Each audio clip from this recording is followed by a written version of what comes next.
Hello, welcome to What the Business podcast. Now, today we have an amazing guest, Hemant Warrior, the Deputy Marketing Head at CloudSEK, performance driven GTM and brand growth expert.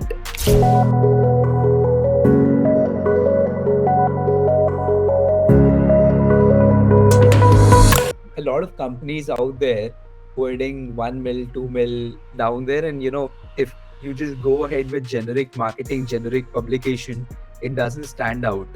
Exactly. And then maybe, because when you're sharing report with the journalists also want to know what does the organization do, right?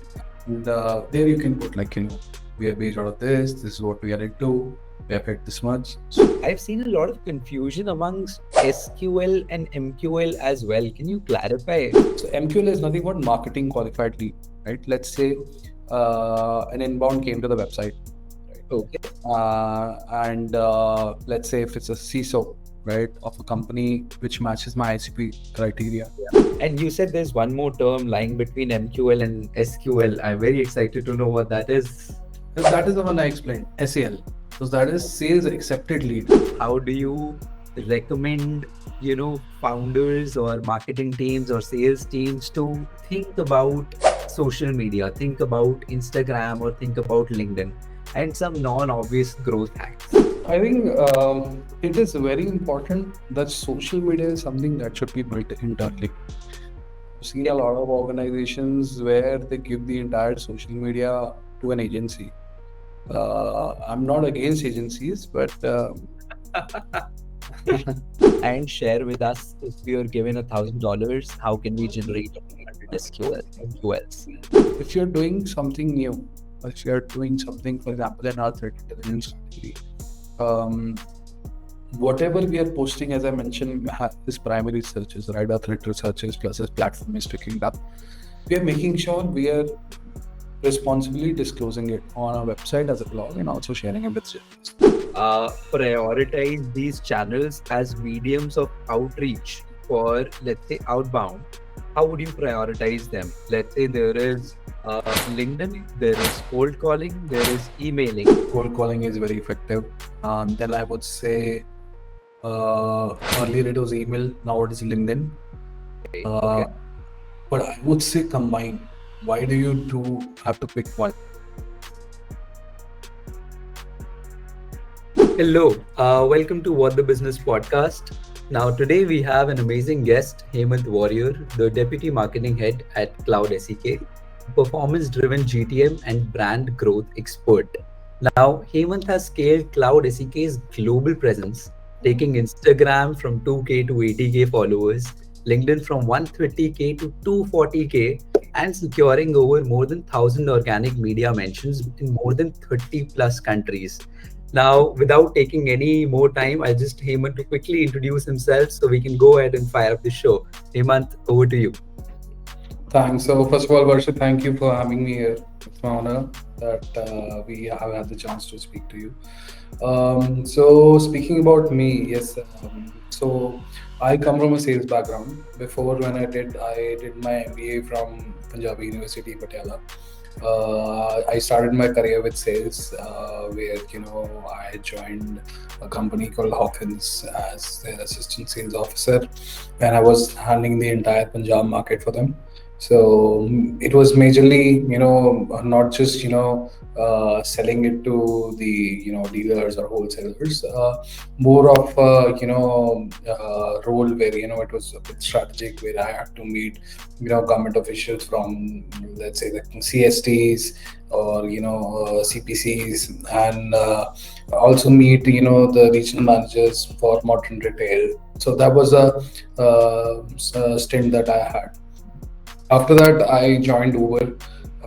In Uber, I was handling the Uber Eats division. So I was part of the launch team where they had launched the Punjab market. When I joined, they had already had a presence in Chandigarh, but was still, at a very, early stage. We grew, and I think over the 1 year period, I signed up more than 1,000 restaurants for them. This was, and I also launched, 3 cities for them, which was Ludhiana, Amritsar, and added one more territory in Chandigarh. It was Dera. So again, this was a very not just telling the restaurants about why. Uh, uh, to be part of the Uber Eats and ecosystem, but also to tell them how they were going to benefit, because this is very early stage where the online market not had not boomed how we see, especially in these kind of cities coming from Ludhiana and Amritsar. So it was to also tell them how they're going to benefit from it. Why is it that online is important for them right now? If they that time, if they deliver, they will have a very small radius. So it was also about educating and awareing, creating an awareness about the product. After that, and this was all in Punjab. After that, I moved to Bangalore in 2019, where I had joined a company called Urban Packer. They were into food tech, and that is how they approached me, because my prior experience in Uber Eats. That was my first SaaS based role. There I joined in sales, but again, marketing was also a part of it, because again, creating awareness of the product was important. Yeah, my first move to Bangalore back then, and since then, 2019, I've been in Bangalore. Then COVID happened. I switched the company where I was the first employee. They were very early stage startup. They were into, they had started with a product called Face Quest, where they were into facial recognition, because that time it was booming. Yeah. And eventually the product changed, the GTM changed, then we went into a sales enablement platform. It was a complete overshift. That is where I picked up a lot of marketing activities. So I joined as a first employee. My primarily it was sales, but it was also marketing. I wrote blogs from scratch. I created my own designs, flyers, the entire data sheets that I need to present to the team. I conducted webinars, podcasts, things like that. So I did everything from scratch there. Sole team member for sales and responsible for sales and marketing. I worked there for almost 2 years. Then I joined a company called CompUp. So they were into compensation benchmarking and appraisal planning tool. So there I joined as a marketing lead, and that is when I became a leader in marketing. And there again, it was a seed stage startup when I joined, and within just 1 year of span, we grew from we close to 150 plus customers. So the entire demand generation and GTM plan was developed by me. When I joined them, they were hardly doing 5 meetings a month. I raised yeah, so I raised it to almost 5 meetings a day. So that was the entire plan. So again, things did things from scratch, from building their demand funnel, from lead generation to ad campaigns, email marketing. Then did a few events, some major events like ETHR, and also participated in that. Worked there for a year. Then I moved to CloudSEK in 2023.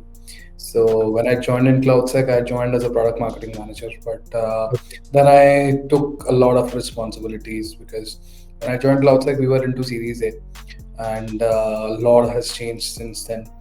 We have opened a new office in London. We have an office in US now. At that time, we just had 2 offices back then, one in Singapore and one in India. So did a lot of events. I In my 2 years in cloud sector now, I've done and managed over 80 plus global events, conferences, roundtables, and webinars. I have a team with me, and we build a very lean team in CloudSEK. We do not have a lot of journalists. We have very specialized, people for specific roles. We have a dedicated person for PR who is a journalist of more than 15 years of experience. We have a social media person who has a Instagram influencer himself, who helped us with that Instagram engine. Then we have BDR who's handling all the inbound queries that we get globally. then we have a graphic designer, and then me who's doing most of the journalist work. Earlier we had a bigger team, and then the previous head of marketing left, and that is when I overtook, and was I'm managing the team since then. I have so many questions for you, Hemant, but I'm scared, the entire show that we have prepared ahead, we'll miss a chance to do that as well. But, I could just can't skip it. I think there is a lot of, saying around, different beliefs that founders have when it comes to sales and marketing for B2B companies. I don't think a lot of founders know the exact difference between sales and marketing, and I'm not kidding. So could you please just, in one line, is what is sales, what is marketing, and how are they different from each other, and how they complement each other? Right. See, the thing is, I mean, in my business school, what I understood is, if I give you the from that context, sales is part of marketing. I mean, marketing is a function, and then sales is part of it. But in reality, in corporate, especially in startups, it is very different, right? Sales is a different function, marketing is a different function. Sales is obviously one of the most important functions, because they are directly responsible for generating revenue for the company. It can be different channels for them. It can be direct, it can be through partners, it can be through MSSPs, especially in cybersecurity. Marketing as a function, what we it's not just see marketing. Most of the companies, the problem is that they are using marketing as a support function. I think marketing can also be a revenue function, where marketing influences the revenue which is coming to the organization. It can be direct influence, or it can be indirect influence. There are multiple ways to build it. Plus, marketing, apart from revenue, can also be about branding, right? Branding is one aspect of it, and then obviously now it is. So there's a saying in SaaS that acquiring a new customer is more expensive than retaining a new customer. So customer retention is also a very important aspect. There it comes the part of customer marketing, right? Okay. And then, because our sales team is working with a lot of partners, it can be different sizes of partners. It can be global system integrators, or it can be MSSPs or MSPs, or maybe value added resellers. It is very important to enable them, create budgets for them, and support them in a way that they are able to get you those deals that you're looking for.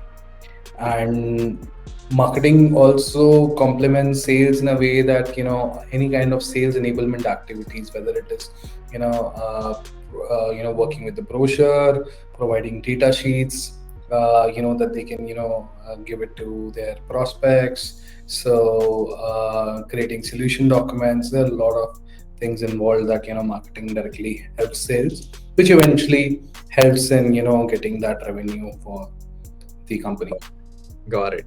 Again, same dilemma. So many questions, but I'm worried we'll leave the entire show behind.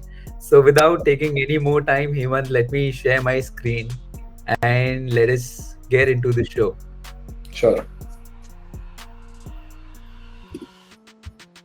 Right. I hope my screen is visible.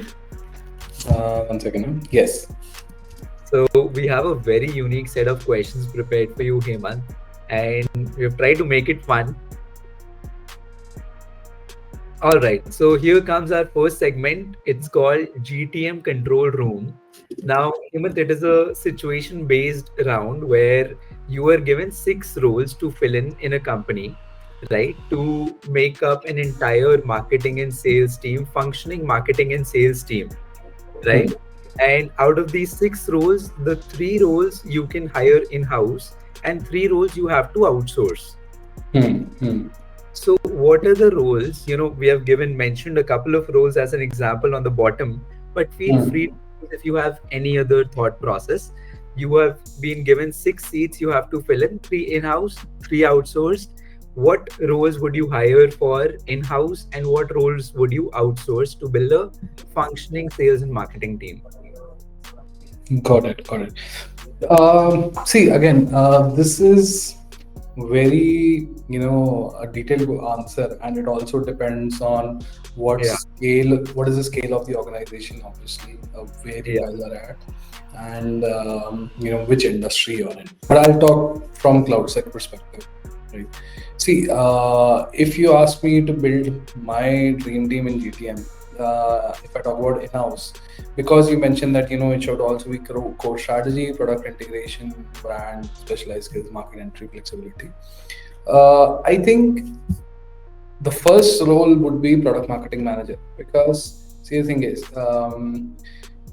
we have a big product team, right? Right. And Okay. right, and then from the side of the prospects, they have certain requirements, right? Of Correct. what is to be built in the product. So this is like a, you can say it is like a review cycle, right? Okay. We build a product, we push it to our prospects and customers. They should like it. If they don't like it, what is the thing they don't like, that is to come back, right? So for those kind of things, we need a product marketing manager, who will help us, achieve that. Because again, it's a feedback loop. If we build a product which no one likes in the market, then there's no point of that product, right? Got it. Um, so product marketing manager is one who can, liaison with sales, who can liaison with product, and understand what is the feedback that we have to do. And marketing manager not only helps just to getting those feedbacks, but also when the product team ships a new feature. So it is important that that feature or that product is highlighted and launched in the market, right? The information should go out to your customers, to your prospects. Now, it can be many ways. You can create a video out of it, you can create a document, you can Mm. create a data sheet, you can send emails. Most of the company does that, data sheets and emails. We do things differently here. We create videos. So we are trying to build a video content engine, because we feel that given the current attention span that people have, I Yeah. think video is the best way to reach out to them. I think that is the reason we are doing a podcast and not a written Absolutely. interview, right? So yeah, so product marketing manager is one. Got it. Then, if you ask me, I think a BDR is very important. Okay. BDR, a business development representative, or a SDR, you would say, who works under marketing. Because when you build a product, when you're shipping out features and everything, obviously you'll get a lot of inbound requests coming, right? Or you would do events of some sort. So having that BDR is very important, who is able to timely respond to all the queries. Got See, it. in SaaS, the thing is, when someone is looking for a product and they're going to a website, they're requesting a demo, right? You should understand they're not just looking for your particular product, they're looking to solve the problem, right? So they might go to multiple websites, your competitors. Right. Whoever responds first would get the first meeting, Absolutely. right? And the first meeting is very important, because from the second meeting onwards, like if you have the second meeting, then people start comparing. Right. So if you're able to get, you are the first person to schedule a meeting with your prospect, I think it really helps. So You're the having an best. SDR, yeah, yeah. So having an SDR or a BDR is very important. Got it. Uh, Third, I would say, if you ask me, then we need a RevOps person. You need a RevOps person. We can DevOps. be a RevOps or a growth journalist, you can say. So that Got we it. have to make sure that all the operation tasks which are there are being handled very carefully. A RevOps person would also be positioned to make sure that that all the website leads which are coming, are they added on the CRM or not, right? Right. If the SDRs are getting it or not, right? Right. uh, and not just that, they would also, again, I'm saying this, I'm thinking from a growth perspective, they would also be responsible to let's say build landing pages, or maybe create campaigns, right? Because every industry, I mean every region would have a different problem. So it is really important to create region wise specific use cases. And also Absolutely. yeah, and also industry wise, like for example, we are a threat intelligence platform. What I've seen is banking industry will have different challenges to solve Okay. uh, than maybe airline industry. Right? Like banking would see more use cases and specific to threat intelligence is where people or maybe threat actors are impersonating the brand by creating, let's say, fake social media pages. We see a lot of you know ads these days that okay, this is um, a fake mobile application created for a bank, or a fake social media page is created, or a fake website is created, right? Where threat actors are trying to scam general public. Right. These are the challenges that a banking industry would face majorly. Right. Airlines would have a bit different. Airlines might have like they would have a maybe supply chain problem, right? They want to make sure because they're working with so many vendors. I'm sure banking is also, but they would want to sure that their vendors are being monitored on a continuous basis so that any kind of information is not going out. I wouldn't name the organization, but for example, we saw a case where in an airline there was a vulnerability that our platform found that I got access to the admin credentials were available, and using those admin credentials I could access and change the entire flight schedules, right? Damn. Or maybe let's say change, you have pilots and you have these air hostesses who need to be picked up from a hotel, right? There's this entire, so they have an internal application where they know the details of the driver who's coming to pick them up and all. I could change it. I could change the number of the car. I could change the name of the driver, and I could just maybe take them somewhere else. So Mhm. yeah, so these kind of things would disrupt the entire travel industry, for Right. example, right? You're right. Uh, Industry-wise, use cases are very important. Industry-wise, region-wise, it just makes sense. so overall, I think these are the three people that I would have in house. Right. Because you're giving me only three, but otherwise I would have added a few more. Uh, Okay. yeah, But but you can't. You don't have to explain, but you can just name what all other people you would hire, roles that you would hire for. other three important would be one is PR, because I believe that having your own PR person is definitely better than having giving it to an agency. Okay. Agencies, I mean, see, in the case of CloudSEK, for example, in the last the last financial year, we had more than 1,000 organic news mentions, which came, right? And some big publications like Economic Times, Fox News, and this was across the world, like 30 plus countries. Uh, Amazing.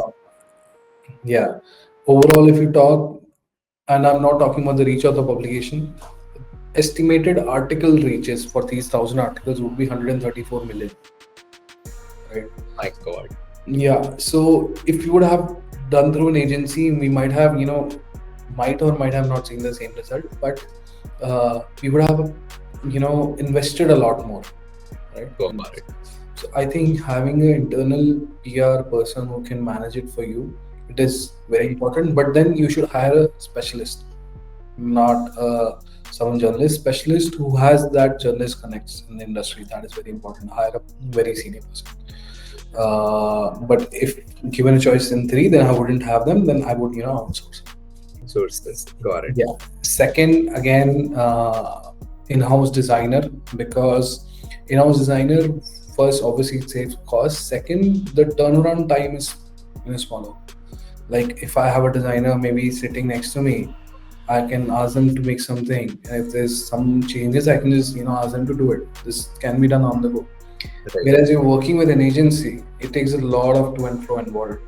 Agency Absolutely. also, yeah, when you onboard an agency, because they don't know what is your brand, culture, or brand value, Right. what is your product. They also need time to understand it. So it takes time for them to understand what are your requirements. There's a lot of to and fro involved in the starting. Then they're able to get better at it. So having an in-house designer from day one is great, but if not, then I would hire a designer agency. Absolutely. Uh, yeah. Third thing, I think this can be outsourced. that is performance marketing. Let's say, uh, Performance performance marketing, we can outsource it to an agency who can, maybe run targeted ads on LinkedIn, Google, right? Wherever ICPs are. For us, mostly it's on LinkedIn, and then focus on retargeting campaigns, because retargeting campaigns are very important. And then make sure that our high value pipeline, like mostly our SQLs, are seeing our ads day in and day out, and they know what is happening. So these are some of the roles that I have. wonderful. It was power packed with a lot of knowledge. So I think, I'll just sum up the entire answer and you tell me if I missed anything. Right. So a guide for a founder to build a GTM team, right? If we were to choose a mix of in-house members and outsourced agency, would include hiring a product marketing manager who could collect feedbacks, take feature launch, take care of videos, hire a BDR and an SDR who could, particularly be responsible for reach outs, then hire a RevOps member who could be a growth journalist, making industry wise, region wise use cases which are very specific to the people you want to reach out to. Number four, you hire a PR who could reach out to a lot of people. And number five is hiring an in-house designer, followed by number six, a guy for performance marketing. Right, right. Wonderful. I can't think of anything that we probably missed in this round. So, going ahead, moving on to the second round of our show. It's called Media Magic, Hemant. It's a global PR blitz. Now, it's a situation-based round. The situation is you own a company and your company hits $2 million ARR. Hmm. Create one global PR campaign and you have to choose on what could be the dream headline, which Hmm. three cities you're going to target, and what's Hmm. your PR hook. Okay. See, I'll tell you what. PR, right? These kind of PR normally I've seen in the industry, they don't get picked up organically. Okay. If you want to mention that, our SaaS platform has a $2 million, Yeah. no journalist is going to write it organically. You can do Oh, it paid. okay. But how, if I want to maybe place it organically, I can maybe change the narrative. Right? Then the narrative won't be about $2 million ARR. Narrative what could be something else. Narrative could be, let's say, uh, I publish a threat research report, and again I'm talking about from CloudSEK. You know, Okay. Okay. I publish maybe an annual threat research report where I Okay. give information of what all we have seen, and this can be again either region wise or industry wise, or it can be a global perspective. Got it. Yeah, in that report, I would mention, let's say if we are talking about India, right? In India, what are some of the major threat actor groups that had targeted in the last financial year, and what are the activities?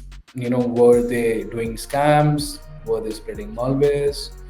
Which Right. are the organization or industries they were targeting? Were they targeting majorly government, or were they targeting finance? Were they targeting retail? So I'll give a breakup, exact breakup. So I'll do a full threat actor analysis on their threat activities and what industries they have targeted, and publish a report.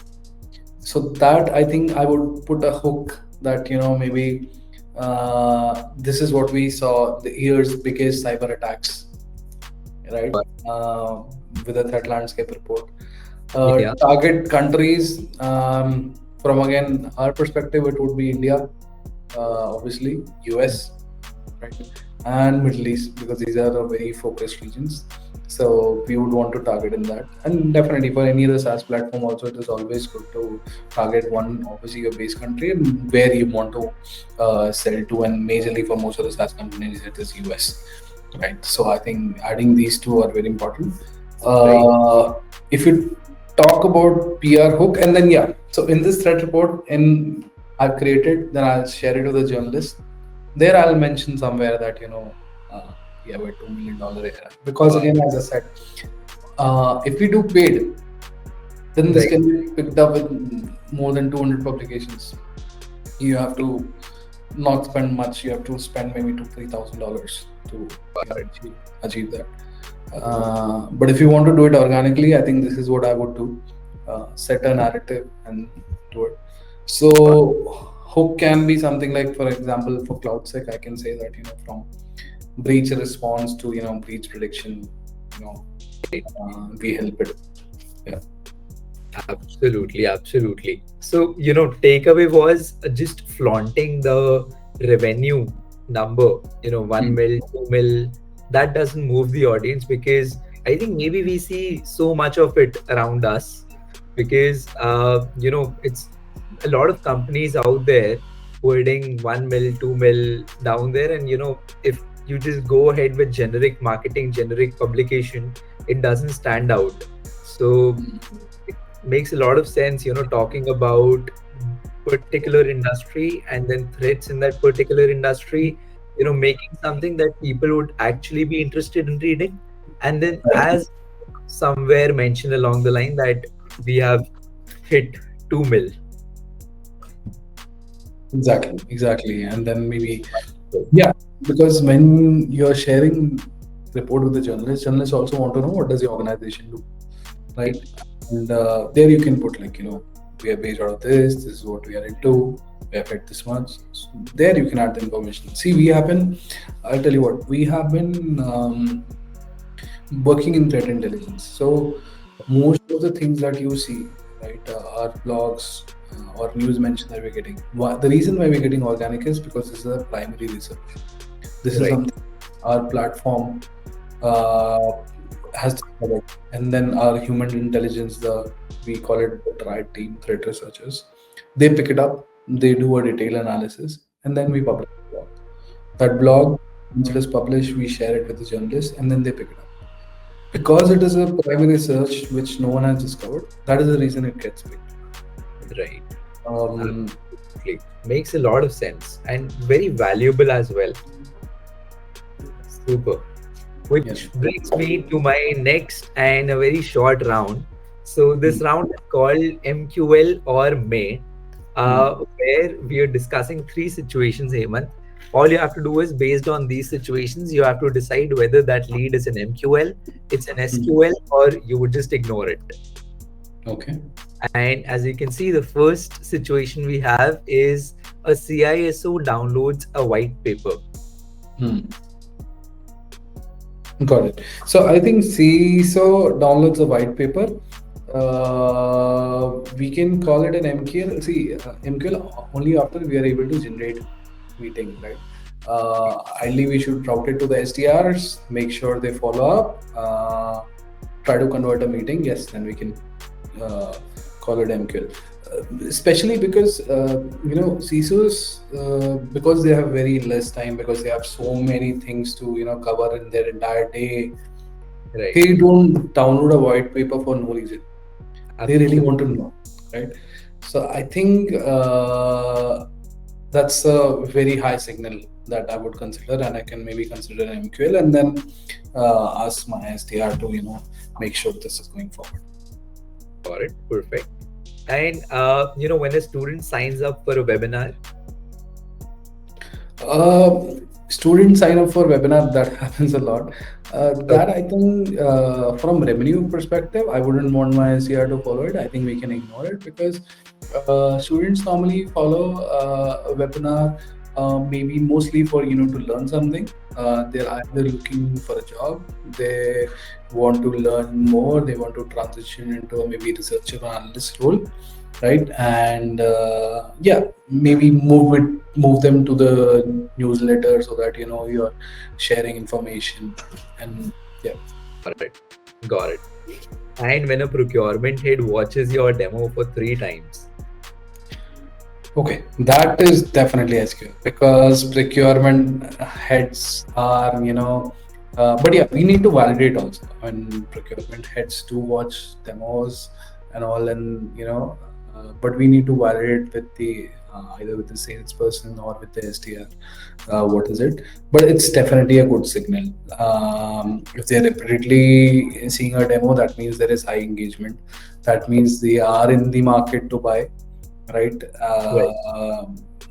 Yeah, and we also need to know whether they have shared it internally, right, or they have actually watched it themselves. But yeah, this is something we can't ignore.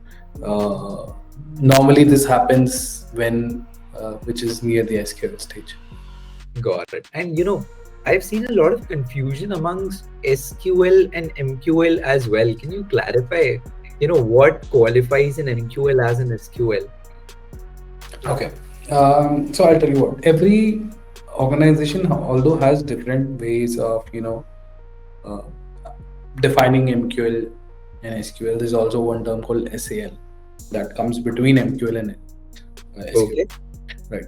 So MQL is nothing but marketing qualified lead, right? Let's say an inbound came to the website, right? Okay. And let's say if it's a CISO, right, of a company which matches my ICP criteria, ICP is ideal customer profile, right? Let's say they're from a particular industry I'm targeting, let's say banking. It is falling in the revenue category I'm chasing, and again there are CISO or a VP information security. So if it matches all the criteria and I book the meeting happened, then I would consider it as an MQL. That's a marketing qualified lead. Got But it. then it could be that they are just in the market to explore and Right. not to buy, right? Right. So that decision comes from the sales, right? Because sales will ask certain questions. There are different frameworks that different organization follow. The most common framework is BANT. BANT is budget, authority, need, and time. Right? Do they have a budget for that particular solution, or what is that budget? Are they authorized to do it? Sorry, are they authorized to buy it? It can be a research analyst who is looking, but if it is definitely a CISO, then definitely they have the authority. Do they need it? Right? Is there any challenge that they're facing that our product is able to solve? What is the timing? Are they looking to buy in the next 3 months, or are they Right. looking for next year? Right. Right. So these are the things that a salesperson can qualify, and based on that, it becomes a sales accepted lead if all these match, and the demo has happened. SQL, Hmm. Go ahead. SQL, and our thing we consider all of these things match. Now they want to try a product. Got it. And you said there's one more term lying between MQL and SQL. I'm very excited to know what that is. That is the one I explained, SAL. So that is sales accepted lead. So MQL is when you have given them a demo, they match your ICP criteria. Okay. Sales has been part of the demo. They feel okay, they have the band at this budget, authority, need, and timing, right? Then that is a sales accepted lead. That Got it. these guys say, yeah, this is a accepted lead. They accept this lead to move forward. Then Got they it. have to push this for trial, right? Either the SDR should do it or the salesperson. Right. Once the trial is initiated or trial is completed, that is when it becomes a sales qualified lead, which is an SQL. Absolutely. And so, that I think gives a very good framework as to how MQLs are considered, when they are converted into an SQL or not, because I think there is a lot of fuzz around this. And, a lot of companies, a lot of founders struggling with, solving the communication challenge between the marketing team and the sales teams, because, they're always anti in terms of marketing is sales is not delivering the results, and sales is we're not getting the good leads from marketing. But what you actually need is a good framework in between as a bridge. So there is not just opinions running around. There is actually some proof of concept, some proof that, if we are saying this, it has been passed through a band framework or it failed here. So we also identify the pain points. If a lead did not go through, why did it not go through? I think framework gets you all those details. And like you mentioned, band is a very good framework to follow, and you know, got a very good clarification on the curve over there. Yeah. And as you rightly mentioned, actually, because see, you might get a lot of leads, right? Maybe majority of them won't get into MQLs, right? A lot of MQLs won't get into SQLs or SQLs. You need to understand and you need to document everything. Like, what is the reason? Is it, maybe it could be that, they're looking for something else. But if they're matching the band framework, they have the timing, right? They want it, they have the budget, they have the authority. Still, why are they not buying? Then it comes different question.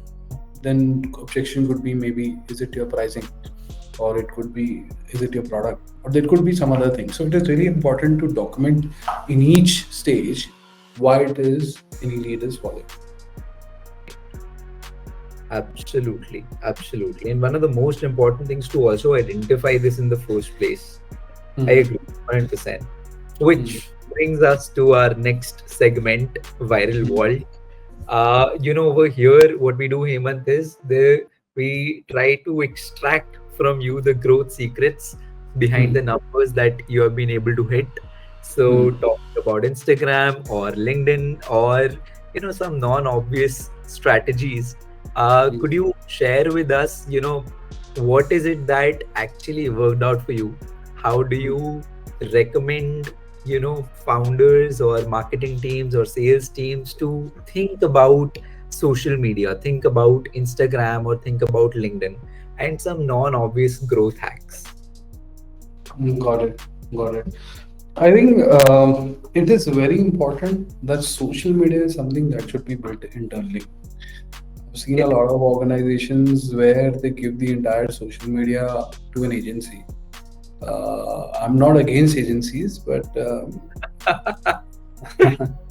an agency would want you to maybe, I mean, see, if you are not able to convey your own messaging, if it is a resource crunch, then I understand. If you have less, people in your team, then it is good to give it to an agency, because some content should be going out on a regular basis.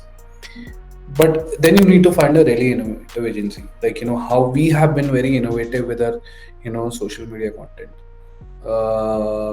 Instagram, as I think I mentioned before, when we started Instagram, right?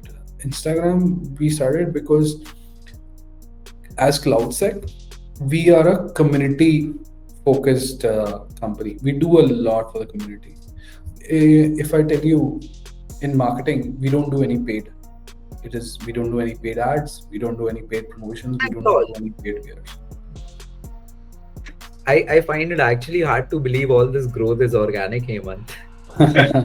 No, so we do not do anything paid, because we believe that whatever investment that we are doing there, we can invest it into the community, right? Yeah. For us, brand building has been totally organic, because from day one, even our founder has focused on the community, and most, our founder comes from the community, right? So his always, thing has been giving back to the community. If I specifically talk about an Instagram channel, right?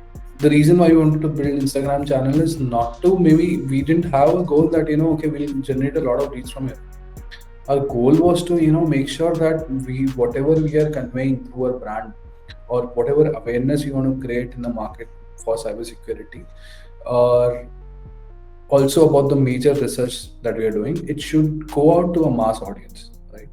Mass audience who are basically, researchers, analysts, or maybe people who want to be in, cybersecurity. So we hired a Instagram influencer who is an influencer himself, Mhm. uh, because who better person to understand how to things, how to make videos viral on Instagram, right? Could manage themselves.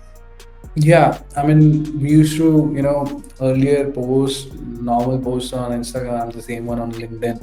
See, we need Right. to understand every social media platform. You should have different kind of content. Right. Content can't be same. right?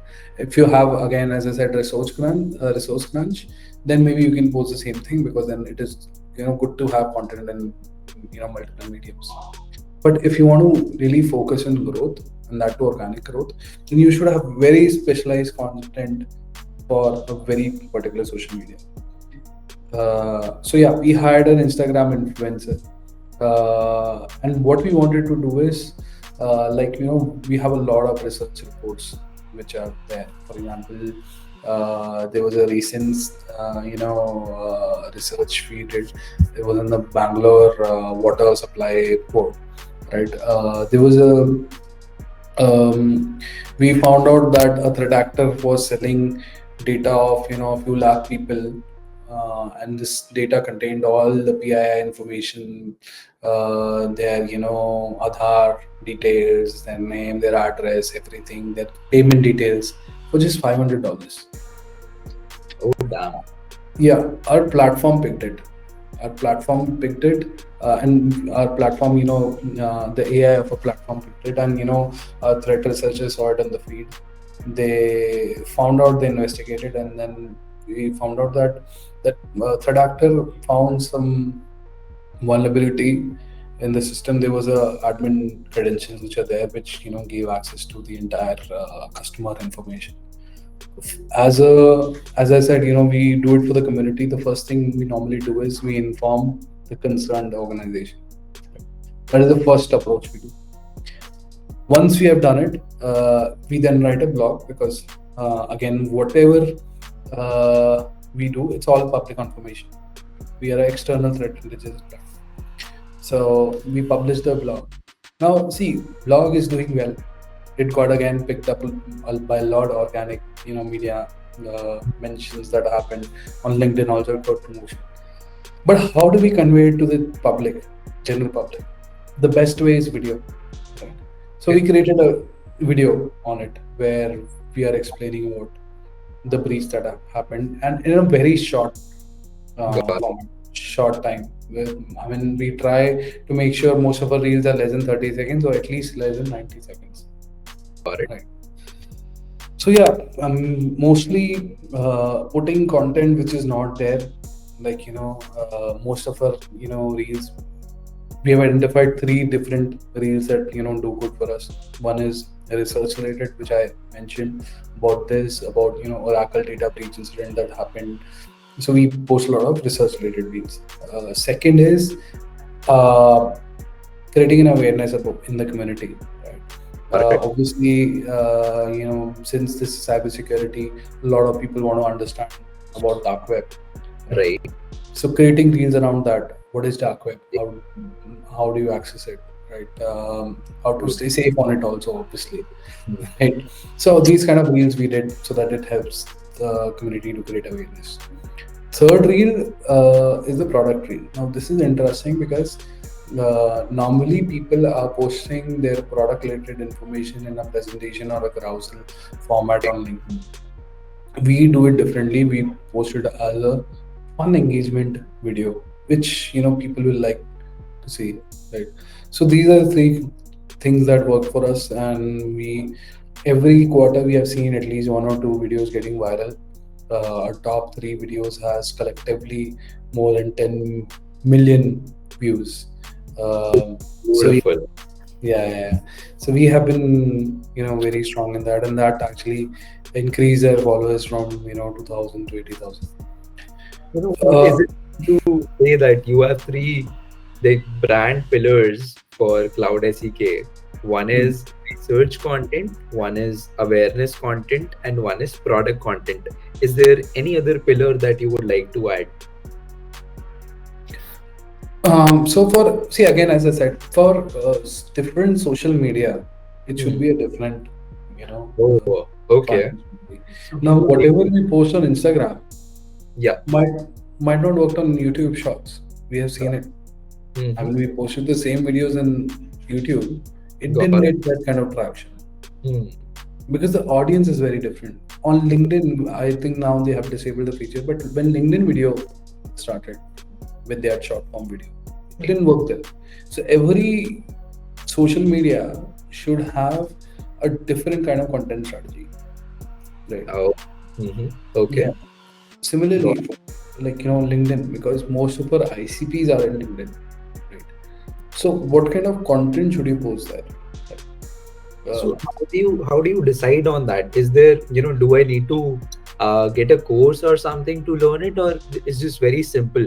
Can you no, I just mean, there are a lot of courses there that tells you about social media, but you need to understand courses can give you a very basic knowledge. You have to make sure that whatever content you're posting, you're analyzing it on a regular basis and changing feedback. I mean, changing it on the basis of the feedback. right? Like for example, if we saw that earlier, we just telling you a small example. Uh, we whenever we had event pictures that we were to post on LinkedIn, we used to post it on a carousel format. Okay. We saw that if we just post it as images, random images, it gets more engagement, right? Now these are the small things that you will only understand if you experiment. Got it. So experimenting is very important. Honestly, if I tell you, when we started Instagram last year, our growth plan was we want to achieve 20,000 followers in 1 year. We got to 84K, Crazy. right? So that only happened because our team is constantly experimenting new content and analyzing what is out. Similarly for LinkedIn as well. Would you also say there is a difference in, I understand that, what you post on LinkedIn, what you post on Instagram, it has to be different because there is different kind of audience. Correct. Now, would you also say that there is a difference in the way we should edit this content for different channels? Definitely. See, I mean, it again depends on one more factor. Like, okay, first I want to ask you, do you use YouTube often? Okay. What kind of things do you watch more on YouTube? Or, okay, I'll be very more specific. If you want to watch long form content, like, Right. where do you go to watch? YouTube, Right. And if it is short form content, where do you watch it? Instagram. Instagram, right? Now maybe this is because our generation is different. Because we are more comfortable on YouTube, right? Okay. But interestingly, if I ask Gen Zs, obviously they go to Instagram, but they also go on YouTube to watch shorts. Absolutely. I do that myself. Guilty. I don't do it. If Okay. I want to watch short form content, I'll go to Instagram. I don't do it on YouTube. I don't, right? So I think that is also very important where you are posting it. Which social media you're posting. YouTube works well for longer formal content. Instagram works well for short term content. Obviously, they had that IGTV, which didn't work, right? Where you could post big videos. It didn't work. LinkedIn started with a video similar to Instagram. It didn't work for them. They removed that feature. Right? So you need to understand where. So obviously, the editing will be based on that. Yeah. Absolutely, absolutely. And this is something I'm noticing right now. So I didn't give it a lot of attention. There was this introduction of video format on LinkedIn as well, but lately I have not seen it.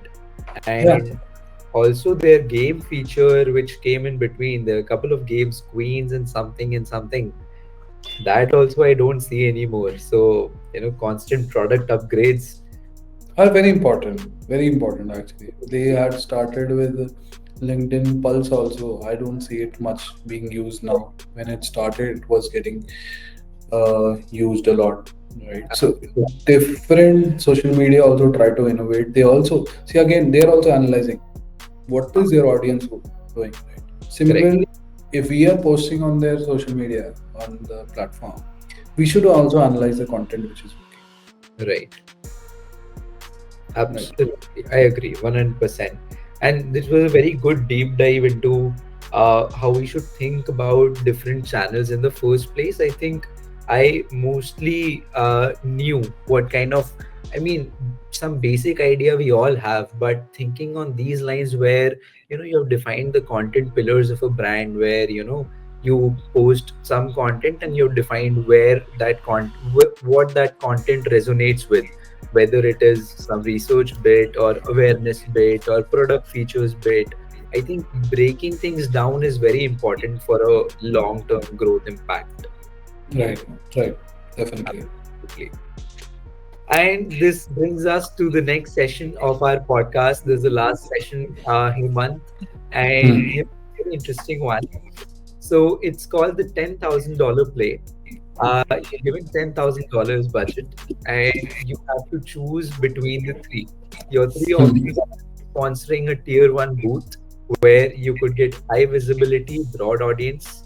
Option two is choosing a 15 person roundtable of CISOs, which is exclusive but a very targeted engagement. And third and the last option is a virtual summit where you could see up to 1,000 signups. So the wide reach and the scalable content. Got it. I think if you're talking from ROI perspective, then option B makes more sense. Okay, got it. So Uh, be something that has worked out for you in the past. yeah, definitely. See, the thing is, again, it also depends on which region are you targeting. Right. Let's Let's say say we to the US. no. So no. I mean, I'll tell you how region depends. Let's Okay. say if there is a region where you have a strong brand presence, Yeah. right? Where you have a strong brand presence, then it makes sense to do maybe smaller roundtables because you don't need to invest that much on branding. But if you're trying to create branding awareness, then it will make sense to sponsor, tier one, booth conference. Again, it depends on branding. What is your outcome? Is it branding or is it ROI? If it is ROI, then option B for sure, because precision is greater than volume. Let's say in a big conference where there are 200, 300 people, right? And out of which, let's say 50% come to my booth also. But Right. for those 50%, let's say 100 people, I'll get maybe a minute or less to talk to them, Right. right? But in option B, where I'm sitting with 15 CISOs at a place, either we having lunch, dinner, whatever.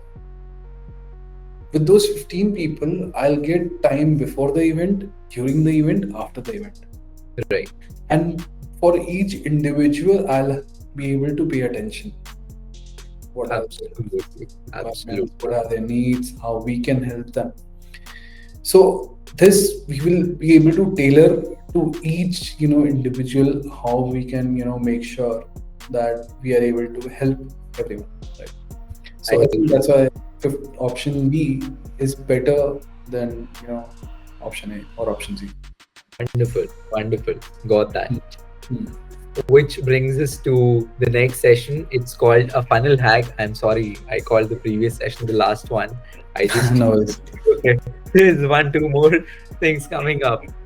Hmm. All right. So, this is called funnel hacks, and the ideal goal over here is you have about $1,000 and you have to generate 100 MQLs, right? Hmm. What is it that you would choose? We have mentioned a couple of things over here, but please feel free to think about, whatever has worked out for you in the past and share with us if we are given $1,000, how can we generate 100 MQLs? I think you can do it with $0 also. Depends on the content. I'll tell you how. See, if you ask other marketers, maybe they would say you do a webinar, Hmm. maybe you do a guest post. These are the general things that people do in the industry. Right. Right. I'll tell you about a very interesting incident that we saw. We had, uh, so I'm not sure if you know about the Oracle data breach incident that happened recently. I'm hearing it for the first time. Huh. Okay. So, okay, there's a whole blog on it. I will share the link later. Maybe you can, share it with your audience as well. Absolutely. So there was a data breach, which happened for the Oracle cloud, Okay. right? And we were the first ones to discover it, right? Oh, okay. When Yeah, our platform basically. When we discovered it, we immediately informed it to Oracle. Okay. While we were doing this, the information that we shared with Oracle was all obviously TLP read. That means it had a lot of sensitive information. But we created a blog which was TLP green that we can share it with the public. So we created a blog out of it, and being in cybersecurity, we have to make sure that we responsibly disclose it, right? So we also informed the journalist, right? Okay, this thing is happening. Right? Oracle didn't respond to our query, but a lot of journalists picked it up. Oh. Then after a few days, Oracle didn't respond to it personally, but they, responded publicly that this has not happened. Okay. We did further analysis, and in that, in further analysis, we found more evidences, and this was also supported by a lot of people in the community. Yes, then is when community also started believing, yeah, this is actually happening. Eventually, almost after a month, Oracle admitted. But the point here I'm trying to make is that if you're doing something new, or if you're doing something, for example, in our threat intelligence category, whatever we are posting, as I mentioned, is primary searches, right? Our threat researchers plus our platform is picking it up. We are making sure we are responsibly disclosing it on our website as a blog and also sharing it with journalists. So for that entire thing, we got almost 10x more website traffic in just a 1 week time normally that we see in a month. That's crazy. Right? So we did a very simple thing. Right. What we did was, so for that data breach, we got basically, so there were more than 140,000, I think, organizations that were, tenants that were affected because of the Oracle data breach. We somehow managed to get a 10K sample list from the threat actor, right? Our team tried to figure it out. As simple as that, what we did, we created a tool on a website, which is an exposure tool, and where we added the link to our blog. Please check if you are part of that 10K sample list, or could you have been breached? Could your data have been breached? We got more than 2,000 queries in 2 days. Oh my God! Right. Cool. So as I was saying earlier, that you can also do it with a $0. But I understand in cybersecurity, especially in threat intel, you have that leverage because a lot of researchers are primary. If I talk about maybe other industries, again, as I said, you can leverage on hosting a webinar, right? You can host a webinar, you can do a guest post obviously with some really nice influencer who has it. Yeah, these are the things that I think we can do with $1,000, or you can just but again, the volume is 100. But yeah, these are the two things that I think we can do. We can host multiple webinars with $1,000. Got it. And also from a budget perspective, Hemant, if you were to prioritize these channels as mediums of outreach for, let's say, outbound, how would you prioritize them? Let's say there is LinkedIn, there is cold calling, there is emailing. How would you put it from 1 to 3? See, cold calling definitely, I think, is top. People might say cold calling is dead. I think it is still there. Cold calling is very effective. Then I would say earlier it was email, now it is LinkedIn. Okay. But I would say combine. Why do you have to pick one? Create your cadence in a way that maybe the first step is you are reaching out to them on email. Makes sense. They don't reply to your email, you send them a connection request, and then send another email. After that, maybe call them up, tell them we are connected on LinkedIn. I also sent you 2 emails if you get a chance to check. Things like that. So create a multi-channel than a single channel medium. Makes sense. Absolutely, absolutely. I agree, and I think I absolutely put them in the same order, which is why I'm not gonna take a lot of time and jump into it. Which brings us to the final last segment of our show. It is called role reversal, where you get to ask me a question, any question that you would like. Hmm. Um, feel free to jump into things and choose anything. From these of the three things you mentioned, three pillars. These are a couple of things, where what Madwin is about, startup scaling, GTM strategy, whatever we do, but we don't have to stick with my company. We don't have to stick with Madwin Consulting. You can ask any question that you would want. Okay. Um, Interesting. So I think I'm sure you have done multiple podcasts with a lot of people involved in GTM or marketing, I would say. Right? Whatever we spoke till now, or what is one insight maybe that you think would work in 2025, or how it would build? Like, let's say you are a SaaS marketer. Uh, Mhm. what things you would do differently than other organizations? I think what a question. Thank you for asking the same. I've been wanting to share my opinion on this for a long time. And what I have personally noticed, Hemant, is every company that we speak with. Now, we are a company that is an agency, basically, something that you don't love.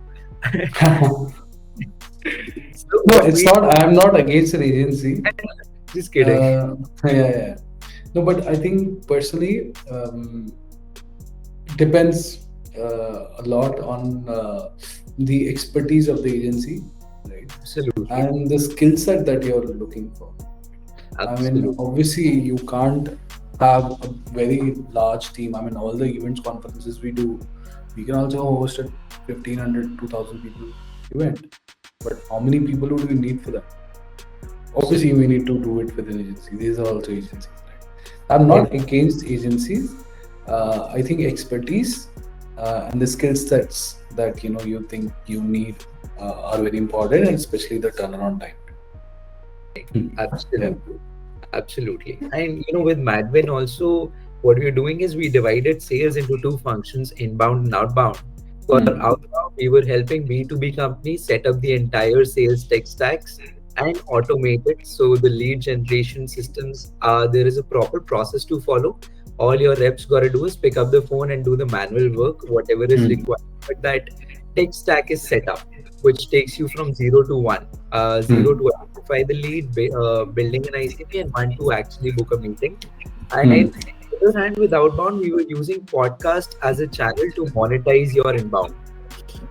So Okay. we launched the channel from a company's perspective, let's say from Cloud SEK's perspective, where we invite CISOs to come share their story and build a gamify like podcast for your brand. But Okay. the point I was trying to make is what's changing is I myself did not realize this clear, crisp difference between sales and marketing. I always used to look at it from a function where you could reach out to people with this and this, and uh, they would be open to hearing you out because they're in the same industry that you want to talk about. Hmm. So what I realized is, it just doesn't work like that. Number one, you can't force sales, right? Somebody who is there to buy will only buy when they actually have a requirement and the need and the time is right, and so many other things. But what's changing from mindset perspective, from a generic shift, is instead of just reaching out to people, just bombarding with them with that heavy messaging text, now the landscape is becoming more of a perspective where people actually are more interested in sharing what they do and then reaching out with their content to their ideal audience and Hmm. generate organic interest. Hmm. And how I have seen this curve is, in the first case, we used to Hmm. get a lot of meetings for our clients, but that conversion from booking the first meeting to closure was really low. Okay. In the second case, when Hmm. started with content, when started with personalization, what you do, how you do, sharing the raw, real stories, and actual impact that you're making. So when that happens, I have seen a shift. The number of meetings is more or less equivalent. I've not seen a spike in the numbers, but the number of closures that we could do out of 10 compared to Hmm. situations earlier, if they were like one or two, of course, depending on industry to industry, now it has gone 2x. It's at least three or four times the conversions that we Hmm. could see earlier. So that I think has been a major shift, at least for me personally. Got it. No, I totally understand that, and I agree to most of the things that you said. And why it is important is, see, if I tell you from CloudSEK perspective and what are the things that we are focusing on, right? First is obviously brand building, right? I Right, mean, DRP, or our cybersecurity is very crowded, right? I mean, there are a lot of vendors out there, and we don't want to be a vendor which is another threat intelligence platform. That's why right, we built a our tagline is that we predict cyber threats. Sorry, I was just getting a call. So that's why our tagline is that we predict cyber threats, right? And we see we predict, yes, we are able to predict because everything ties back to contextual AI and not just threat feeds, right? Because it is important to understand what is happening in your industry, not just specific for your organization, in your industry, in your region. It is very important. Second is obviously building that demand engine, right? In bound, and there is this I'm talking from all the brands, perspective that demand engine is important, and in cybersecurity, I think best way to build a demand engine is through your threat research. Your threat research blogs, your constant innovation. For example, a lot of companies tell you, okay, these are your threats. right, How do you do differently is that we are also able to tell them this is the dollar value impact that will give. So cyber risk quantification, right? Let's say you're a bank and someone has created a fake application. okay, How do you know? And someone has created a fake social media page. Someone right, has, some threat actor has done something else. How do you know which are the things you want to solve first? You wouldn't, right? Large organizations have multiple threats from multiple regions. correct, That's where the quantification comes in. We quantify what is this risk, what risk impact, this incident can do to you. It can be direct, indirect, it can be based on brand, it can be based on financial risk. So that is very important. So that is how you create a demand engine. One is threat research, and second is obviously innovating from your different, industries. And again, having a great, GTM team, as we had, spoken about, GTM team is very important. Uh, absolutely, that's important. And because see, we need to understand that. Okay, I'll tell you a very simple thing that CISOs are not here to buy software. They are yeah, here to buy sleep, which lets them sleep so that they can sleep peacefully. That true. all the incidents, some product is able to handle. I think that is something we should work on in cybersecurity. I agree, 100%, absolutely. Hmm. And it was very power packed, the entire show.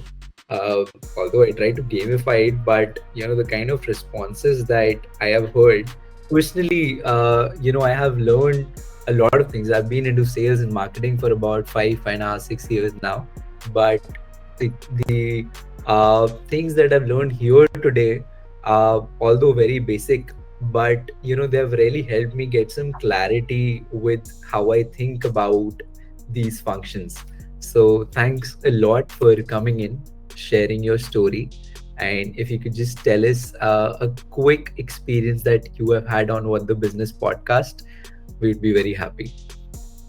Thank you, Harshit. I think this was a very insightful conversation that I had, and I came to know from your perspective also, that how, what are the insights that you got, right? And I think it was a great experience, speaking to you. Didn't even feel like that, this is something we are doing podcast. Felt like that, we just two friends talking about stuff. So thank you so much for that, and thank you for easing into the conversation. Yeah. Thank you so much.